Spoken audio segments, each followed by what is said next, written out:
সময় পোল্ট্রি মুরগা double century করার পরও মানুষ খাইতে পারে নাই এবং মানুষের নাগালের বাইরে ছিল পোল্ট্রি মুরগা। এখন কিছুটা পরিবর্তন আসলেও পোল্ট্রি মুরগা হাতের নাগালে পাওয়া যাইতেছে সস্তায়।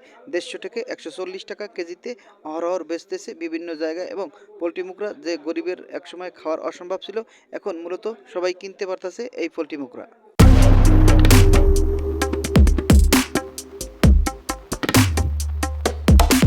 সকাল থেকেই বিভিন্ন জায়গা থেকে মানুষ আসতেছেন এই পোল্ট্রি মুরগা সস্তা এবং মাইকিং করে জানানো হয়েছে ১৫০ টাকা করে পোল্ট্রি মুরগার কেজি, এবং এই শুনে বিভিন্ন জায়গা থেকে মানুষ আসতেছে অহরহ এবং পোল্ট্রি মুরগা ২, ৩, ৪, ৫ কেজি যেরকম লাগে সেরকম তারা পোল্ট্রি মুরগা ক্রয় করিতেছেন।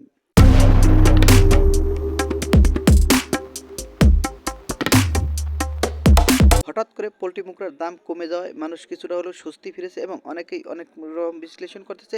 কেউ বলতেছে হয়তো পোল্ট্রি মুরগার কোনো অসুখ বিসুখ হয়েছে, কেউ বলতেছে না, হঠাৎ করে বিভিন্ন ধরনের পোল্ট্রির খাবারের দাম কমে গেছে এবং মানুষের নাগালের এই জন্যই আসতে পারছে পোল্ট্রি মুরগার দাম।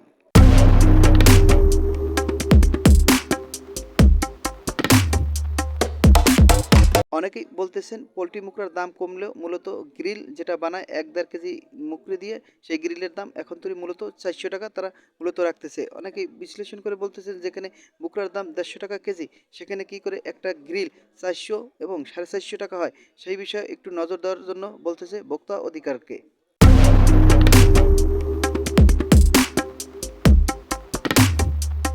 আমরা যখন মূলত এই পোল্ট্রি মুরগা কিনতে যাই তখনও মানুষের উপড়ে পড়া ভিড়, এবং এই পোল্ট্রি মুরগা সচরাচর মাদারীপুর কালকিনিতে ১৪০ এবং ১৫০ টাকা করে বিক্রি হতেছে। এবং আপনাদের কোন কোন জায়গায় এরকম পোল্ট্রি মুরগা সস্তা এবং কয় টাকা বিক্রি হয়েছে অবশ্যই আমাদের কমেন্টে জানাবেন, অবশ্যই শেয়ার করে দিবেন যেন সব জায়গায় পোল্ট্রির মুরগা এরকম সস্তায় কিনতে পারে। এবং আমাদের ভিডিও ভালো লাগলে অবশ্যই শেয়ার দিবেন। আল্লাহ হাফেজ, অন্য কোনো ভিডিও হাজির হব।